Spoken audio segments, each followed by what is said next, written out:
So thanks so much for accepting to speak with us. Of Um, course. say hi, everyone. Hey. Okay, so to start off, let's start easy. So maybe you could speak to us a little bit, who you are, what you've done, how you've come hmm here, the basic introduction. Sure. So, my name's Chris Bell. I live and work in Los Angeles, but I'm originally from Boston, Massachusetts, the east coast of the United States. I got my start making video games. Well, first I went to art school to study graphic design, and then I went to university, to grad school, at a program at a university called Carnegie Mellon, where there's a number of people that's gone there.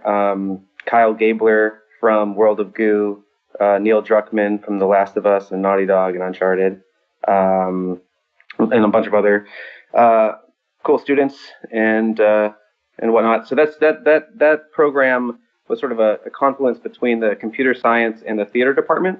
So that was really interesting. So we had a lot of like Disney Imagineers that would work there, and basically the head of theater and head of computer science got together and they were like, new media is interactive, it's theatrical, it's improvisational. So let's make a program about making where those sort of two sides come together, and it's all sort of project-based curriculum. So that's where I made a game called Way, which was my first kind of real game, and that did well in the sort of student. Sorry, not that it was a student game, but it did well in a number of like independent festivals. So it won the student award at IGF. It was also a nominee for the some main categories. It was a Game for Change Game of the Year.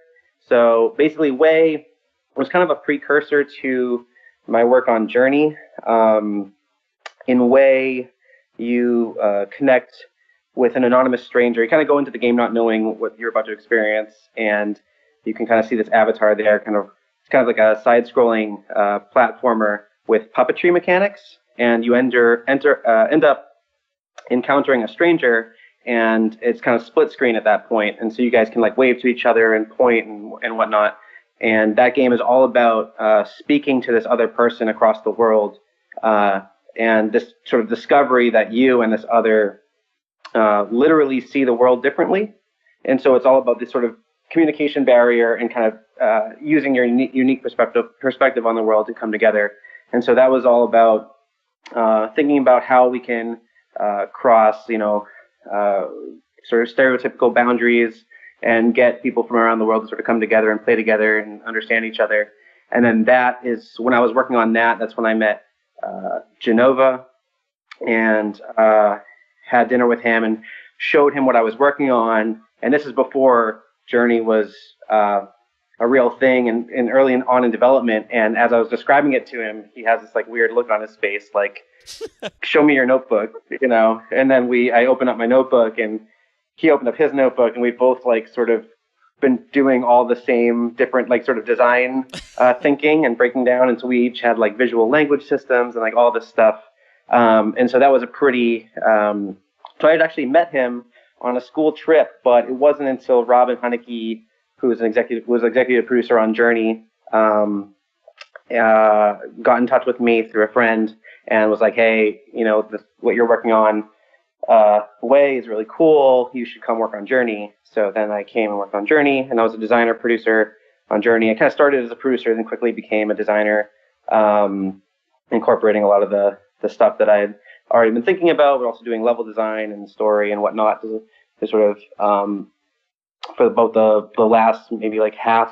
So Journey was a 3-year project. I was on it probably a little over a year and a half. And then after Journey, I did a little bit of work of my own, kind of starting a studio, but quickly sort of swapped and joined Ian Dallas on What Remains of Edith Finch. Back then, it was called The Nightmares of Edith Finch, and it was really just like a piece of paper with some like kind of high level ideas of what that game might be. It ended up being a lot more than that, and kind of going a number of directions, but I was the lead designer on that game, so touched everything from building up the mechanics and the stories to the architecture of the house. Pretty much taking that game from nothing to what it is today. And more recently, have been helping out with some friends' projects. I'm actually inside that game company right now, helping them on Sky, which was announced not too long ago Yeah. for iPhone and iPad and other mobile platforms later. And I'm also working on a game called 12 Minutes, which is a time loop thriller. It's like a real-time time loop thriller, along with my brother, and the director is one of the main artists from The Witness. Yeah, we know. And so, yeah, so that's I just played an early version of that, and I kind of try to keep up on new games that are interesting to me, and I end up playing a lot of people's prototypes, and every now and then I'll play something that's really exciting to me, and then I'll do whatever I can to either help on that project or get that person in touch with who they need to be with in order for that thing to really gel and come together. And so Awesome. I ended up playing an early version of that and having a lot of feedback. It was cool, but it was like, there's a lot of problems. We should talk about them because I think this thing could be great. And so naturally just ended up becoming a designer on that. Meanwhile, I'm like prepping some other stuff and trying to start my own studio. So keeping busy. Okay, cool, awesome. If at any point, as usual, anyone has any question for Chris, feel fine, okay? If you just put your hand up, we'll pass the mic. That's fine, okay? If not, I'll just shoot, okay? Okay. Everyone's still shy. This is the same. It's always the same thing. At the beginning, everyone's shy to ask questions. Yeah, sure. Oh, do we already have a question? Do you? Okay, Good. here. Go ahead. Hi. So my question is regarding the communication that happens between players in Journey, and how, because it's not direct, it ends up being a projection of what one player is thinking about the other. This is something that we also see people doing in older games where the art isn't realistic. And I was going to ask you, how much do you think is important to leave things unclear for the player to project, for the player to interpret? So I've thought a lot about this. That's kind of where my sole focus was in games when I first started out, was thinking about multiplayer kind of nonverbal interactions. Edith Finch was like the first actual single player thing I'd ever worked on. I think when you're doing sort of these nonverbal encounters, it's really important that the communication in Journey is pretty light and abstract, but at the same time, there's enough personality in there that you can kind of exude some sort of character. And, certainly a lot of that is projection, but, it's, you can kind of see the person behind the mask a little bit. And so, that might just be an arrangement. You can at least get a sense for how they're feeling, right? And so, sometimes it's excited, sometimes it might be confused or lost. And certainly there's always going to be a bit of projection there because, that's true even with me talking to you, like right here and now. Even there's like communication is always going to be some barrier in terms of like me understanding what you're actually understanding and taking away from me talking to you right now, and who am I and what am I and whatnot. But I think it's important that you need to just kind of get at the heart of, whenever you're building a game like that, what is the kind of communication that you want to come across? And then can you be sure that there's enough expressivity and personality in that so that you are sort of forming a connection between these two people? So, in Journey, it's pretty light, but you can at least get a flavor for their personality, what they're feeling. In Way, it's a lot more specific. So because you can actually puppeteer your characters, you can communicate certain other things more specifically. So I can communicate, I can like shake my head no and yes, or I can wave my arms up and down, or like slam, get really frustrated and like and move my body. So it's important that you think about how those mechanics are operating together to express the human person, because otherwise, we could mediate it all the way down, and then it becomes just kind of like two cold rocks, kind of just like orbiting each other or whatever. And even that can actually be pretty expressive. There's a game on the called The End of Us, which is pretty inspiring, where it's basically like just two asteroids like floating together, but one of them is another player, and just the act of them bumping each other or leading each other, you can actually do a lot there. So I think multiplayer games, the reason I like them is because it's quite quick to get at something that's kind of like juicy and interesting, because those people can start to play and like have a conversation even with very little elements. And so I would just listen for making sure that, doing whatever you can to add as much expression as possible, and maybe trying to resist things like voice chat and text and stuff, because that, I don't know, we do all this work to create these like believable worlds and to put people on a path towards experiencing or feeling something that we care about, and then to sort of break a hole in that and enable people to just sort of totally just take it somewhere else is kind of, it's kind of like this like design constraint that you can't do anything with. It just kind of can go anywhere. And so, yeah, I don't know, hopefully that's an answer to your question. Yeah, you just raised another question, which is, did you ever reach a stage where Journey had a lot more specific communication, more direct communication, and then you had to just strip it down? So the communication was always quite limited, but something that we did that was really important to sort of understanding whether what we were doing was working or good or interesting or valuable was the way we would play test Journey was pretty specific. We would actually have, internally when we're developing the game, there's like 12, 14 of us in the studio, and we would play together. And at some point, you could kind of, just by playing with the same people over and over, I could start to kind of figure out, or maybe get a sense for who I was playing with. It's like, oh, that's Nick, the lead designer, because of like the way he's chirping and moving. It's a little more sort of charismatic than someone else who might be a little, more cold or quiet. But on top of that, one of the important things that we did is we had a deck of kind of role cards. And so whenever we had play test, we would draw from this deck, and we would try to play the game as that particular role or type of person. And so, the examples were you could be the teacher, you could be the lover, someone who wants to show their companion things out in the world. Yep. The lover would be someone who wants to stick by that person's side no matter what. There'd be the explorer, who's someone who doesn't want to be taught, who just wants to go off and see things for themselves. And then there was the griefer, and the griefer was an interesting one, because we're trying to make a game where you can't grief each other, or at least when you do try to grief, it still points you back towards caring about this other person. And there's kind of one anecdote that I like to share about that testing whether or not we had sort of figured out the griefer problem that came from one particular playtest. So I had drawn the loner. That's someone who wants to just be alone whenever possible. They don't really want to be with another person. And clearly, this other person who I was playing with had drawn the griefer. And so when it becomes pretty clear from playing together that a loner is trying to do whatever they can to sort of go off on their own and not have things spoiled from themselves, or just want to kind of be alone and keep to themselves. And so a griefer can see that. And so the way to grief that is you just constantly, like a fly in the ear, like follow that other person and chirp at them and just and nag at them, because you know that they're desperately trying to get away from you.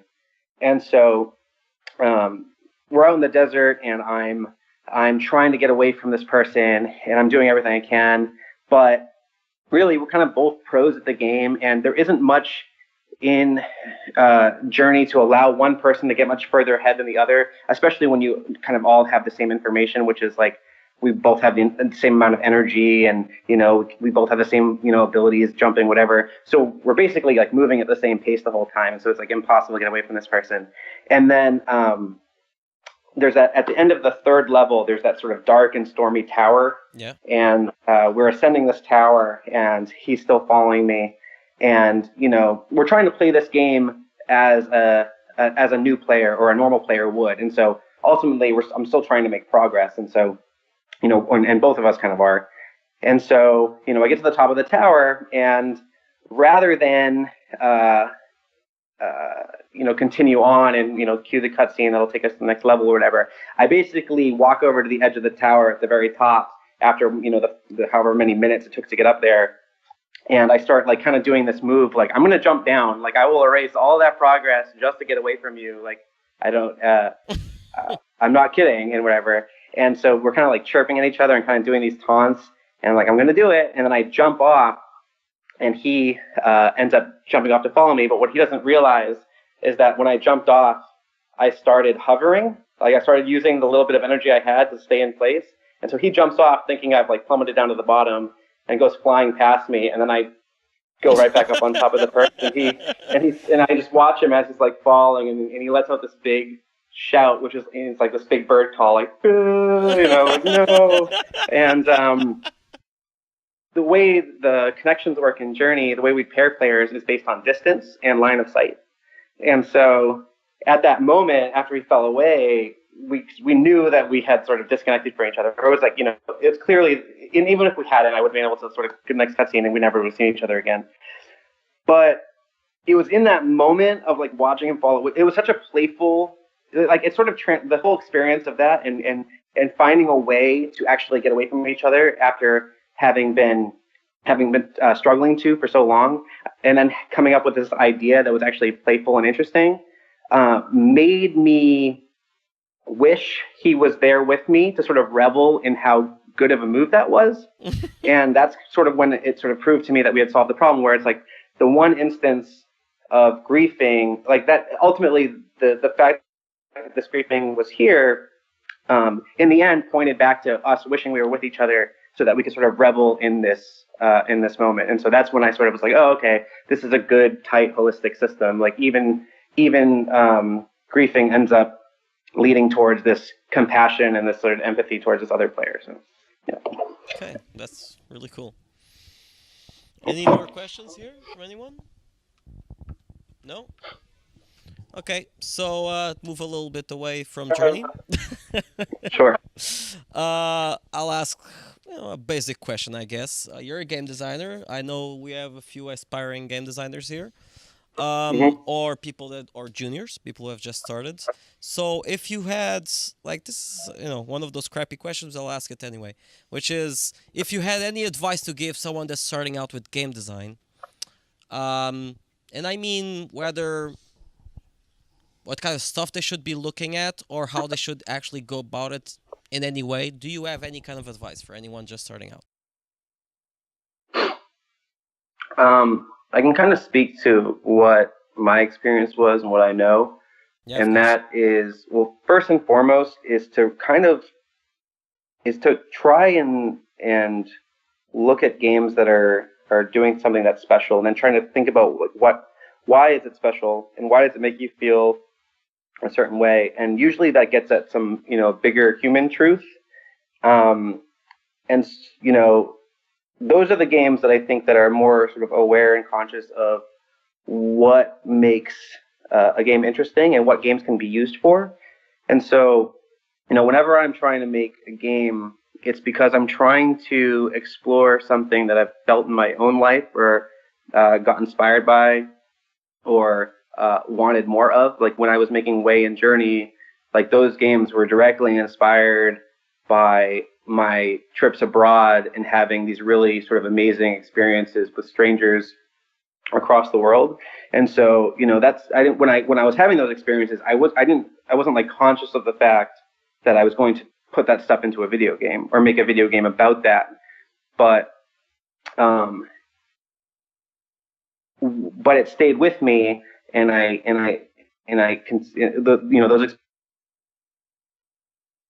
started to think about what made those experiences awesome. Why would, one particular story was I was in Japan. Chris, first we're kind of losing you. A junior year of college, and I was taking like a dual graphic design English sort of study abroad. And the whole idea is that by the end of it, we would have, a gallery set up in Harajuku where we could sort of show our work to people. But I come from a relatively poor to middle class family, and so my travel experiences are quite limited. So I go across the world. It's our first morning there, where it's like maybe like 4 or 5 a.m. We're basically landing, and we're going to go straight to the Tsukiji fish market, which is sort of this big giant fish market in Tokyo. we're told specifically, we haven't checked into our hotel yet. None of us really know Japanese, and our professors tell us, at such and such time, like 2 hours from now, 3 hours from now, meet at this shrine because there's going to be a bus that's going to pull up, and we're going to go to the hotel and check in and everything. So do not be late because we need to be on that bus. And we kind of get sort of absorbed in the whole new experience of this place that we're at, because it's this giant sprawling fish market, and we're on the other side of the world, and just like amazing different things to see and whatnot. And so we get lost, and we kind of lose all track of time. And fortunately, I'd taken a photo of the shrine that they had told us to meet at. And so we have like 2 minutes to spare, and we have no idea which direction to run. And there's this old woman kind of speaking to this man in a truck, and I call out to her, and basically saying, "Excuse me, sumimasen," which is the only word I really knew apart from arigato or whatever. And she turns around, and she can tell I'm panicked and I'm super distraught, and I point at the image of the shrine on my camera, and I can throw up my hands to say where is this? Yeah. And she immediately bows to the man in the truck, turns, grabs me by the hand, and we start running. And we get to the bus stop and the shrine just as the bus is ready to leave. Like the final people are stepping on. We're stepping on. She bows and waves to us and disappears into a sea of people. And so that was, and I got this one photo of her smiling and waving because I was I had my camera. Yeah. So that was incredible and an amazing welcome to Japan, welcome to this foreign place that we've never been to. And so at the time I wasn't really conscious of the fact that there's a way to create that authored experience that you could author that experience or think about what does it take to create an experience that resembles what's happening in this moment and then put that into a video game. It takes spontaneity. It takes the risk of that. There's some sort of risk of getting lost. There's the fact that there's two strangers. There's the fact that she doesn't have to say yes to me, that she can say no. All of those things matter. And then you just take all of that and you think about it really hard and you try to put it into a game form and then you see if it works. And I think that's a good way of kind of trying to think about games, just trying to look at your own real life and why certain experiences matter or interesting, and then just sort of meditate on that a lot and try to design mechanics and experiences around that, versus necessarily trying to. I've never really been one to try and emulate other video games. Yeah. Video games are pretty young. There's only so much that's been done in them, and I think There definitely there's obvious all sorts of knowledge and learning to take away from existing games, absolutely.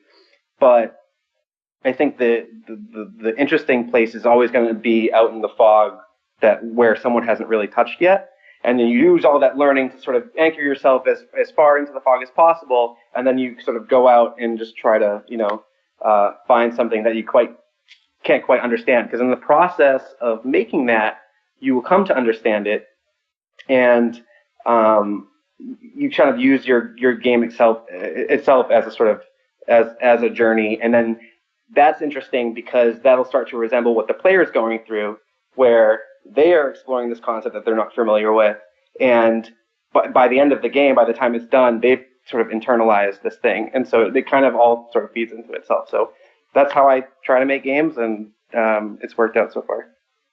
That's awesome advice. So if I could summarize, it would be kind of make it personal, take risks, but try to avoid following simply examples or genres. And if you do that, you'll connect better with your players. Or at least you'll it'll be yours. You'll get somewhere. You'll get somewhere interesting or weird, and I think it's in the weird where the sort of the new ideas lie. Yeah, couldn't agree more. Anyone has any questions?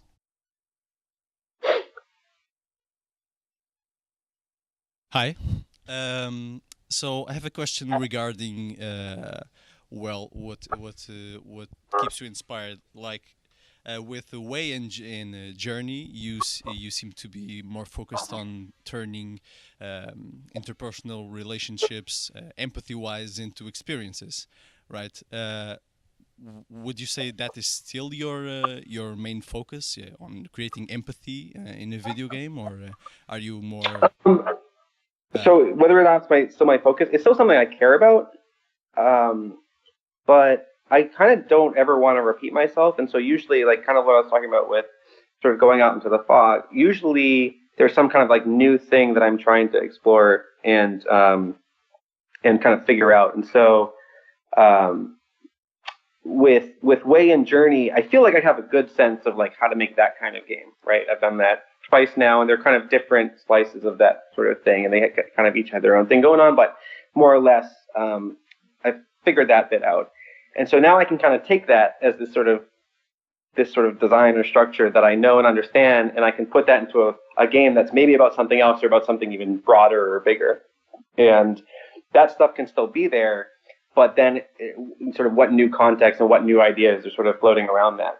I wouldn't, if I hadn't done that work, there wasn't really a game like Journey before Journey or Way. Really, like I didn't really have many examples, and so you don't really want to bite off more than you can chew. Like you should only be innovating in maybe like, you have that the discipline and the learning from all these established games, and then you're innovating, but how much innovation you're doing, can get you in trouble. Like if you've never worked on maybe you've never made a game for mobile before. Well, just the inputs alone are gonna, kind of be things that you're gonna need to figure out. And so, like with Sky, for example, it's a kind of like a Journey-like experience on mobile. That already just no one's ever, I think, really made a 3D movement controller that feels well on an iPhone, like on a touchscreen. Like typically people are like, don't do that. It's a terribly hard problem.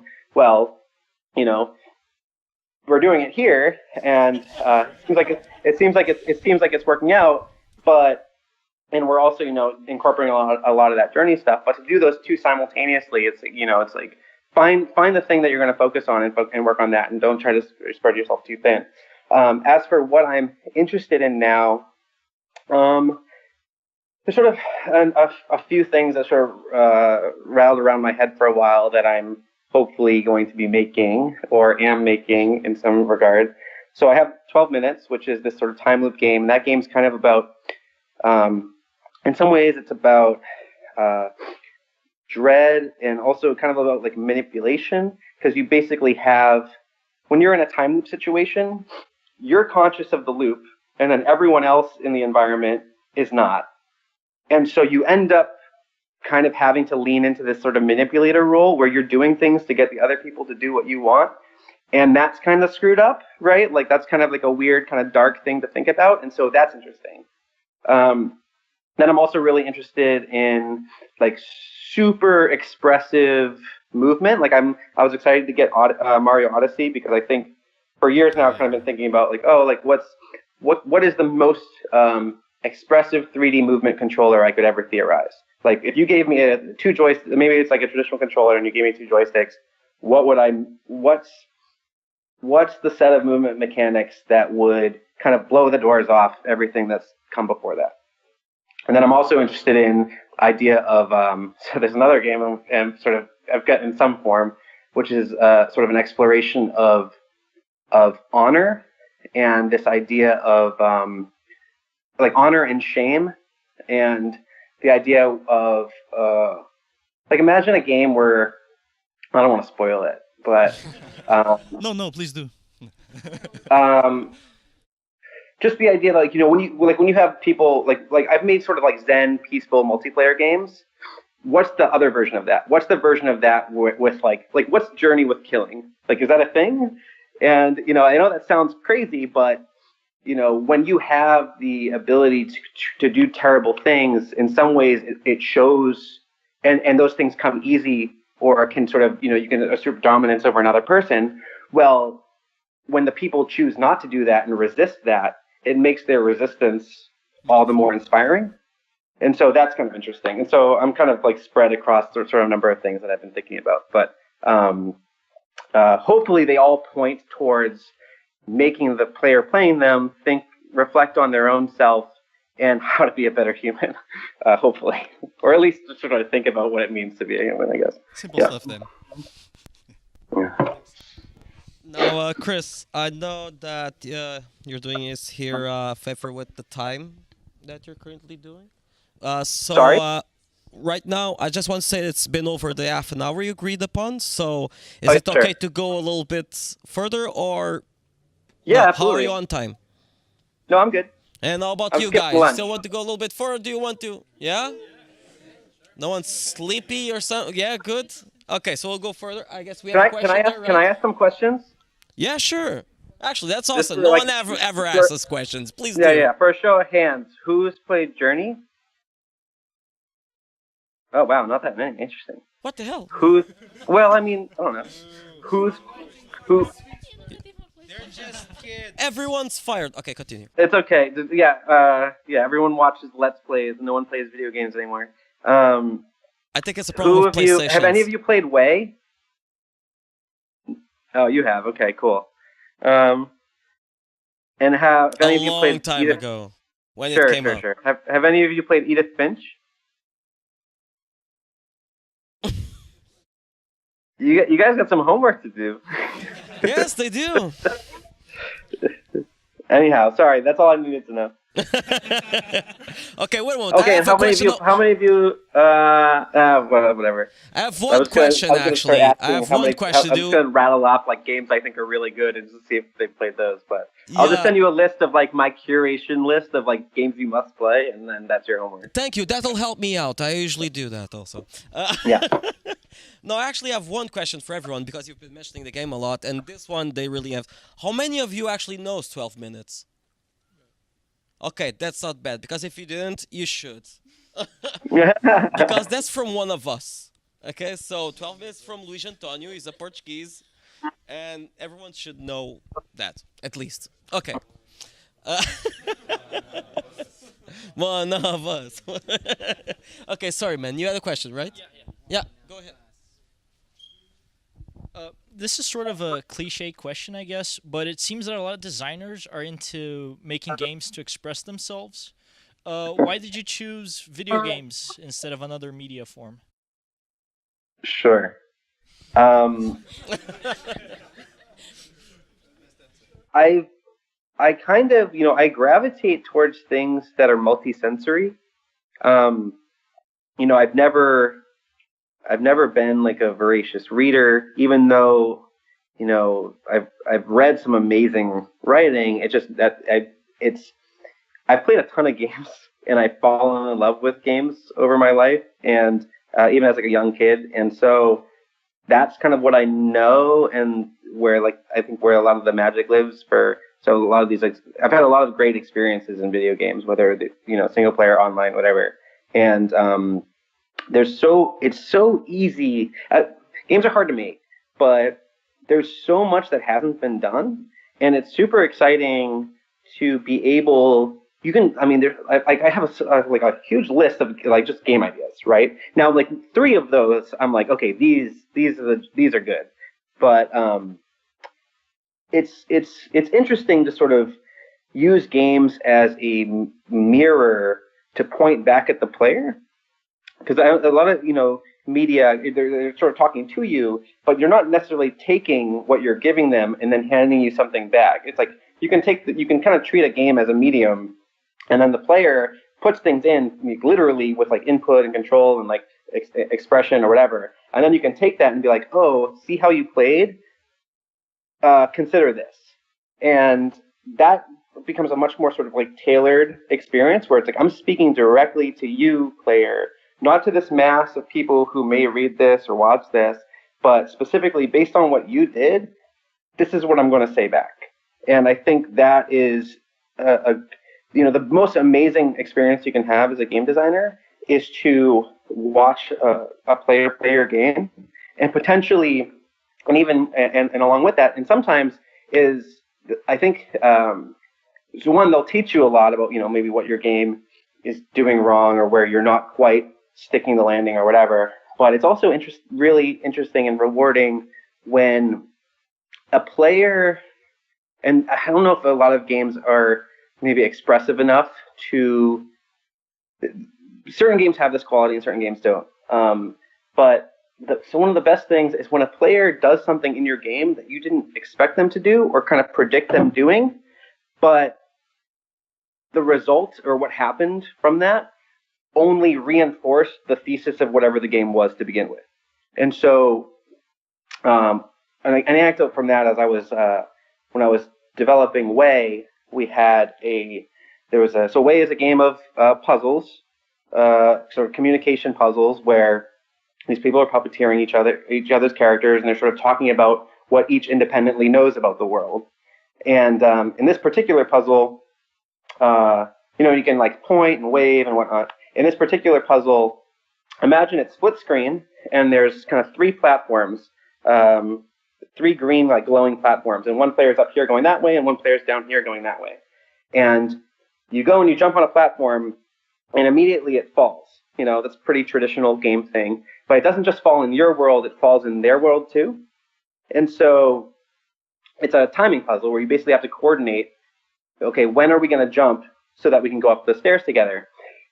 And I tuned it so that it was extremely tight window of time to get right, or else you would fail and you'd have to start over.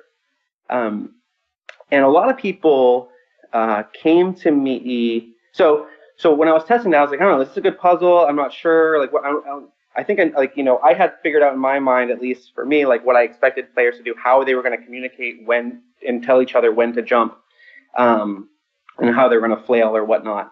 And so I was like, so we saw some people do like they would like sort of spin their arms around like a clock, and when they got to the top again, they would jump.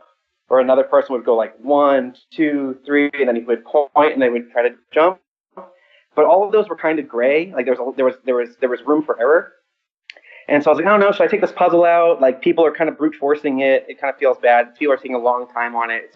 It shouldn't be a hard puzzle, but it's seemingly kind of a hard puzzle. And then I saw this one playtester who he runs over with his guy, and this is all happening without words, right? He runs over and he points at the platform that the first platform they're gonna jump on, and he says, "You will stand here." He was like, it's all nonverbal. He's like, "Here, stay, don't do anything, just stay right there." And he runs to the far end of the screen, and kind of like puts his hand up and points and starts running. And it's kind of like a football kick, in like football, like everyone in I don't know, not soccer, but American football. We got it. Or even like a penalty kick or whatever. Everyone knows the moment that ball is coming off the ground. And so he's running, and the second he gets to where the platform is, he jumps. And at that moment, I swear to God, it was like the same frame, both of them jumped at the exact same time. Because it had and he had figured out a way to communicate where it was like extremely clear when he was going to jump and what he was trying to do and what he was trying to say. And they were like, I don't know, that puzzle was like really easy. Maybe you should take it out. Whereas everyone had been telling me that puzzle's way too hard. You should take it out. And so that's when it proved to me, I was like, okay, this is truly a game about communication now, because when people would say like, I don't know, that like we brute force in the game, like that puzzle's kind of crappy, you should take it out. I'm like, well, how'd you solve it? A game about communicating with a person should make them consider how they're communicating. And if they're communicating sloppily, then the game should, tell them, to reconsider and keep trying and think about a new way of doing it. Because if we had just solved it for them and made it easier, they're not learning anything. Hey. Can you still hear us? Something happened with the connection? Things.